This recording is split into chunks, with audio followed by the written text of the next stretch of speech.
We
good? All right, we'll go ahead and call the Board of Zoning Appeals to order at 5 PM. Roll call. Mr. Golis, Here. Mr. Andrus, Here. Mr. Reed, Here. Chairman Rowe. Here. All right, can I get approval of the June 25th, 2025 regular meeting minutes? I'll move to approve. I'll support. Roll call. Mr. Golis, Yes. Mr. Andrus, Yes. Mr. Reed, Yes. Chairman Rowe. Yes. All right, so before we get started, I'll let everybody know this is a board of 5. Obviously, we have 4 here this evening, so should you decide to proceed with your waiver request, you'll need 3 yes votes for you to be successful. Otherwise, you have the option to postpone until next month. Hopefully, we'd have full board, but again, no guarantee until that meeting comes back around. So when I state the case, just make sure you step up to the podium, make sure you're signed in, give us your name, address, a little bit of background on what the waiver is you're looking for, and we'll go from there. So our first waiver is W1754-25, waiver of ordinance 1012024, section 1155.02B1 relating to fences. The location is 324 South Whittlesey Avenue. Applicant owner is Sharon Rodriguez. You?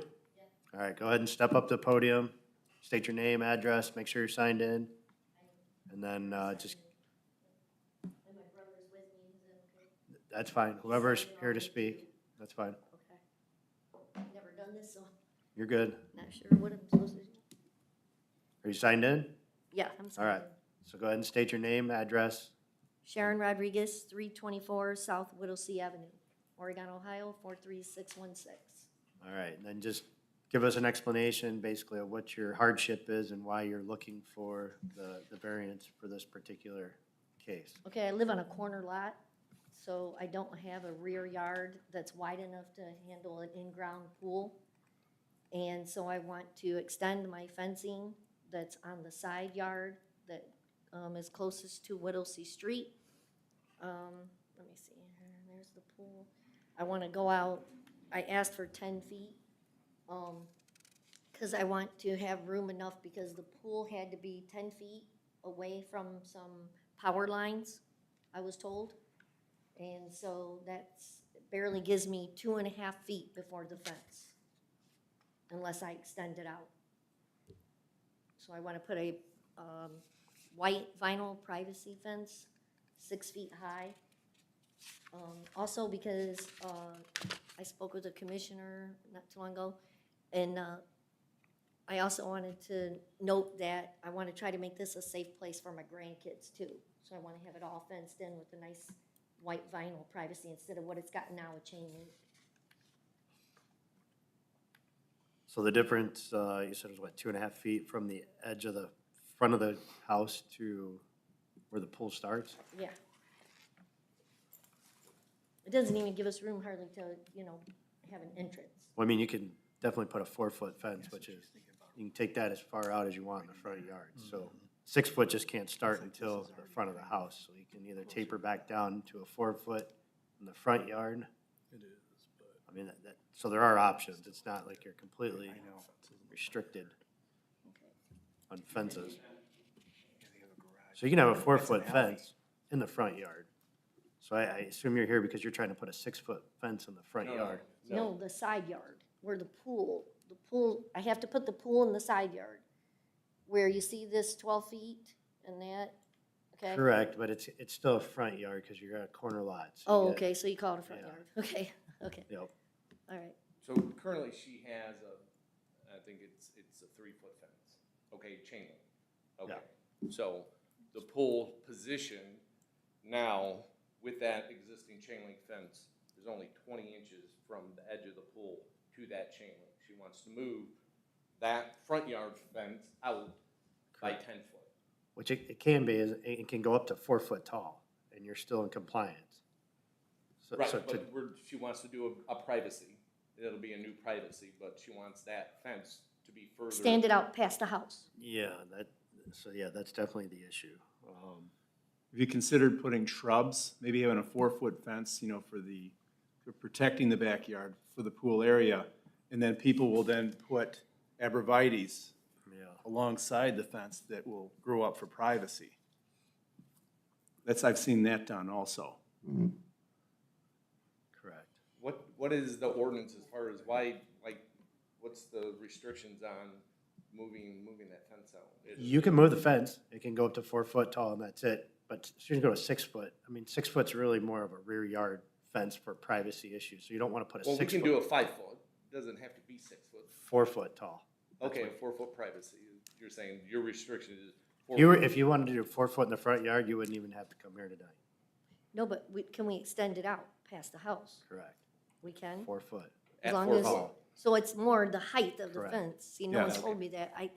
Other people First said it we've was, heard that. yes, the other people said it was because it was coming out from the house. But I said, well, my porch goes out 8 feet, so I just want it to be, close to that, because I'm double wide in my driveway. Yeah, you can go 4 foot, and then and then you get to that point where the front of your house is, and you can step it up to 6 if you want at that point, because then it's in the rear yard, but.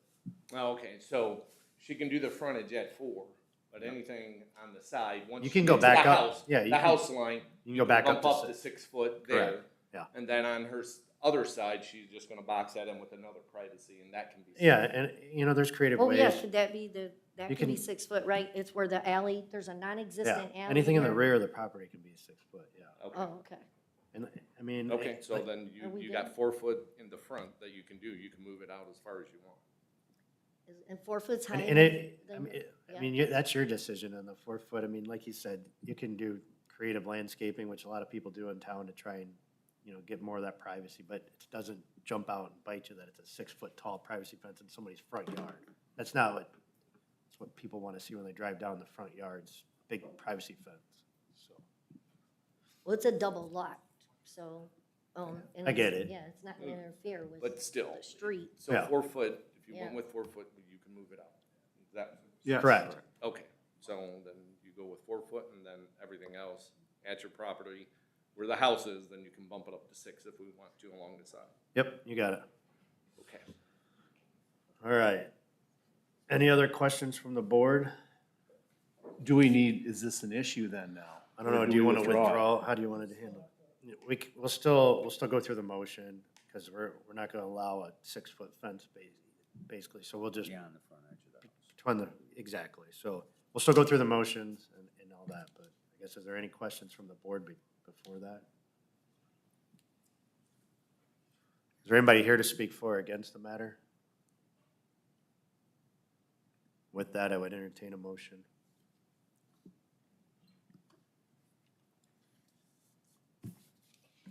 Mr. Chairman, I'll make a motion to accept W1754-26. I'll support. Is it 175425? Yes. Okay, is that right? What did I say? That's not what I said. You said 26. All right, W1754-25. Sorry. And that would be to allow, what we're voting on now. Correct. Is to allow them to put a 6-foot high privacy fence past the front of their house. Correct. That is what we're voting on right now. Correct. Okay. I'll still support. Roll call. Mr. Reed, No. Mr. Golis, No. Mr. Andrus, No. Chairman Rowe. No. All right, so now you guys understand what you can do. If you have questions, just feel free to reach back out to the building zoning department. So we can do the 4 foot. Yes. You got it. Yes, Yep. understand. They rejected the 6 foot. All right, We can do the 4 foot. thank you. It's a little confusing, yeah.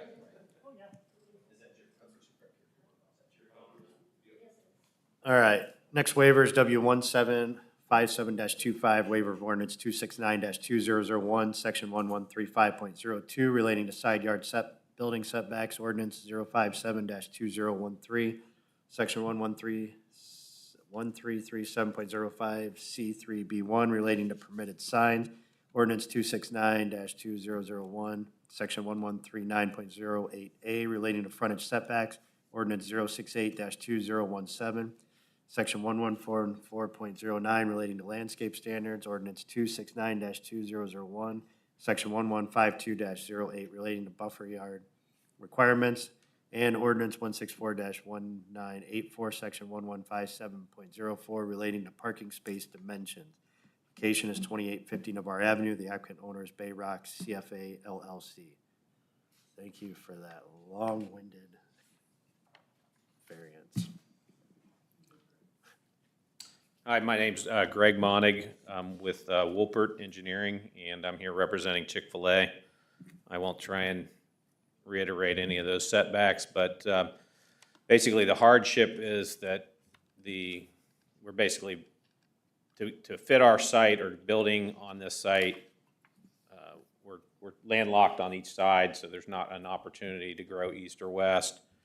On the western side, there's a proposed sidewalk connector between our development and the development to the west, which is a request from the city from that previous development. So that's one of the reasons we're kind of tight on that side. And then the other side is the existing culverts to the east, and there's a sanitary sewer along that property line, so we can't push that direction. The setback requirements along Navarre Avenue for the signage, we want to be in line with the adjacent signs that were approved to the west, kind of have that same cadence or where the signs are in relationship to the roadway, and the same with the fence. The difference with our site, we do have a canopy. We try and keep our employees out of the elements, so that order canopy is on the north side because there's a certain relationship distance between the order canopy and the pickup canopy on the west side of the building. So that is within that setback as well. And then the other one is we have a certain number of parking spaces that Chick-fil-A requires, which is still above what the city requires, but to operate efficiently, we need those parking counts, and to do that, we wanted the 9x18 parking spaces. I think it's in line with what we're doing to the west as well. So basically just asking for those variances. Due to the size of the lot, we can't grow to the south because that's trying, I think there's a town center that the city is looking to build or develop to the south, so. If you have any questions or want to go through anything, I'm here to answer questions. There's a lot of people sitting here. Does anybody else want to speak? Go ahead, Bill. Make sure you're signed in.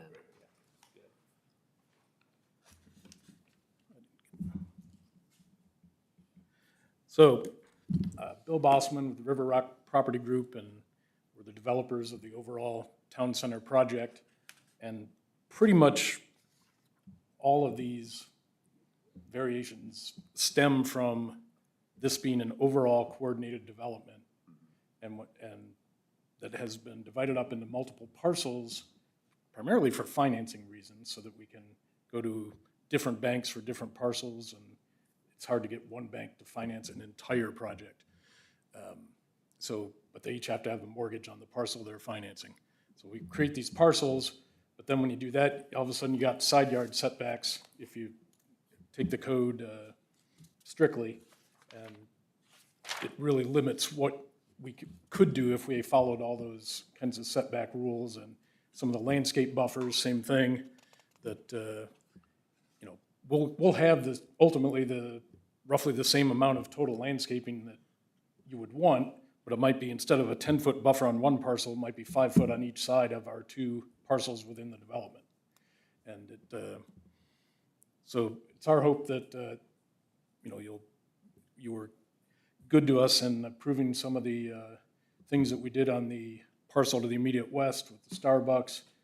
As Greg mentioned, we do want to keep the fencing and the monument signs in line all along Navarre across the three front parcels, and this would allow that. I would ask if you're willing, on item 2 of what we're requesting, it says have the proposed monument sign located 1.5 feet off the front property line to align with neighboring freestanding monument signs to the west. And that's accurate, although I would ask if we might put the word approximately before 1.5 feet, because we haven't built it yet, we haven't dug anything up, and it may slide a few inches, 6 inches, whatever, depending on what utilities we uncover to get the foundations in. Other than that, I'm also happy to ask questions, and with Greg and his team, we've worked hard on this, and with the city staff as well. We've got what I think is a nice site plan, and this development is gaining momentum, and I'd like to have that continue.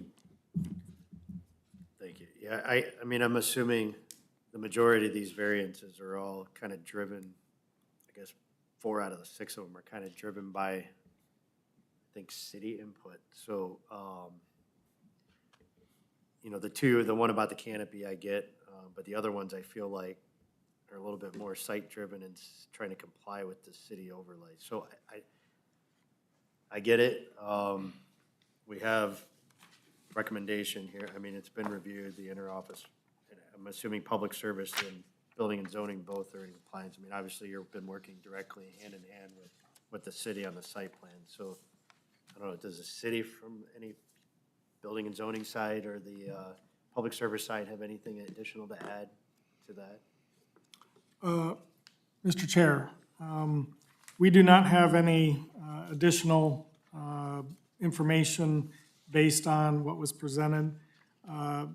Public service, as well as building and zoning departments, have no objection to the request for these variances. Okay. Any questions from the board? Anybody else here to speak for or against the matter? With that, I would entertain a motion and make sure, let's remember item 2, with the approximate 1.5 foot pending any kind of underground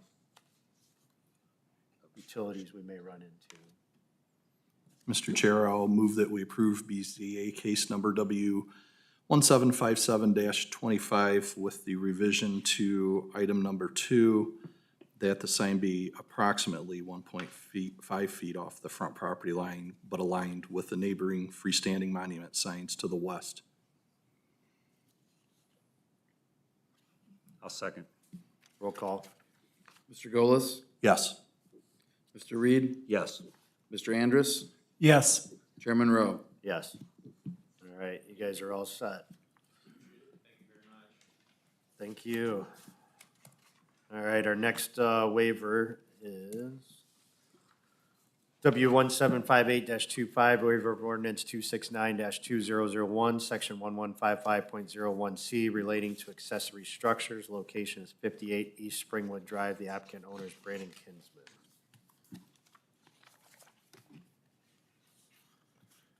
Hi, my name is Brandon.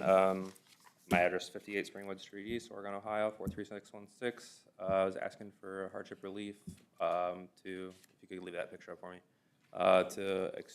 on the deck, be able to put a wall on both the south and the west side.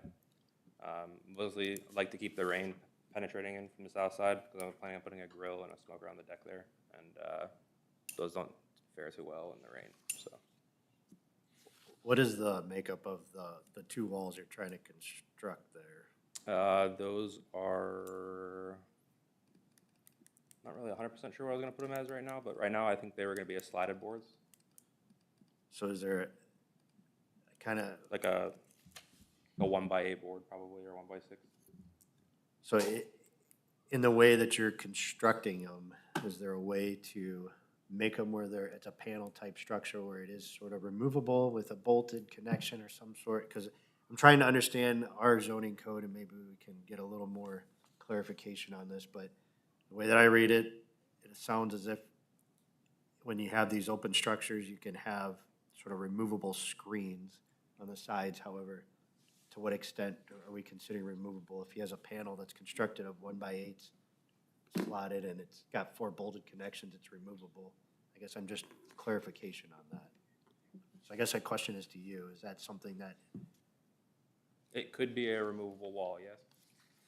so then I would lean back to zoning side to see if the interpretation of what you're considering removable.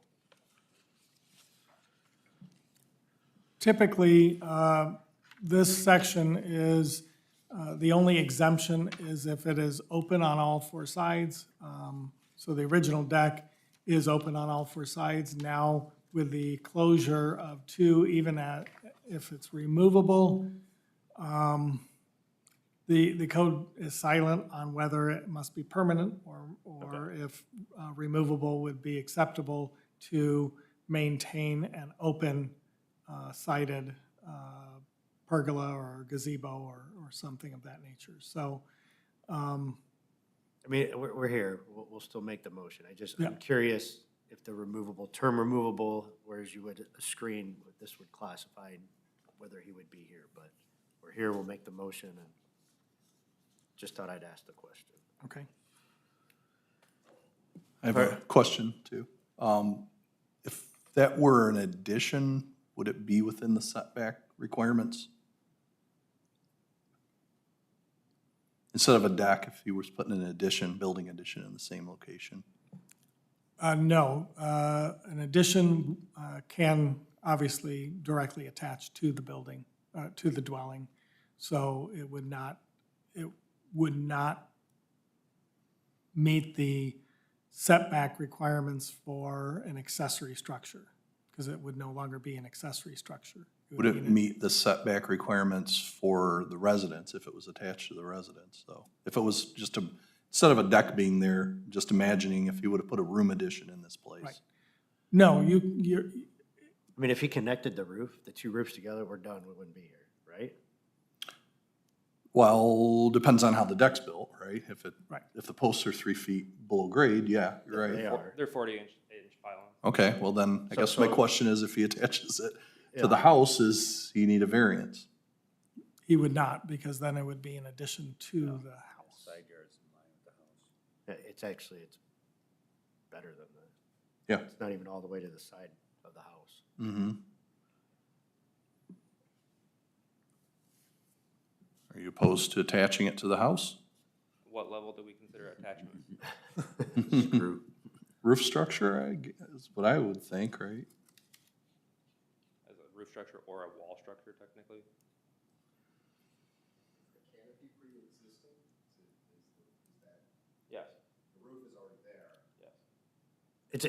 It's built, I mean, and it's built and it meets zoning. So the issue is the two sidewalls we're putting on, so that's really what we're here for. I don't know, I don't know that It's because it's no longer qualify as an exception of that rule for accessory structures. What would your interpretation of the definition of attached be?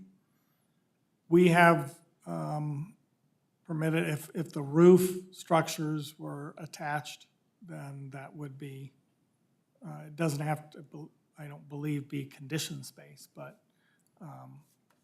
we've seen breezeways and such that qualified for an addition to a structure. could be a flashing nightmare. That's what I was wondering. Do you think you could extend that back and, I was thinking more like 2 steel brackets mounting it to the roof and then flashing that back in. I'm assuming he went to what he has as existing because that was the easier way to do it. right, yeah. So he's just probably as bothered, but obviously you have it when be out there when it rains, whatever reason, you probably want that. These are just, I would argue, more of a portable shield. Correct. That's where I was going. I mean, if we can say this thing could be bolted on and off, it's removable, it's not permanently fixed. That's why I asked it. Then does it consider part of the, I mean, the zoning code clearly, it calls out removable screens. I get it. What's a screen? You know, this is sort of a screen. It's a 1x8 screen, but. Yeah. And windproof. Well, it would be something that this board would make that call as far as distinction. Or we could just grant a variance based on the fact that if it was attached, it would be able to be there and visually, Correct. it would look the same, except the roof wouldn't be attached. It's probably less likely to have a leaking roof condition in Right. 5 years. That's right. So to the neighbors, there'd be no difference. It'd Correct. look the same. It'd be the same thing. Yeah.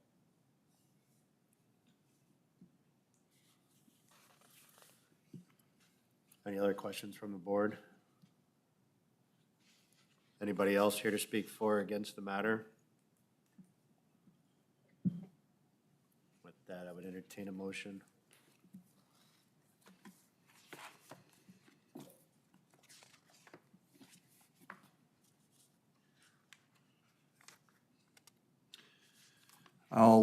Mr. Chair, I'll move that we approve BZA case W 175825 with the reasoning that if it were attached to the house, that structure would visually look the same to the neighborhood and the residents. I'll support. Roll call. Mr. Golis, Yes. Mr. Andrus, Yes. Mr. Reed, Yes. Chairman Rowe. Yes. All right, you're all set. With that, we will adjourn the meeting at Have a good one, Brian. 5:26 PM.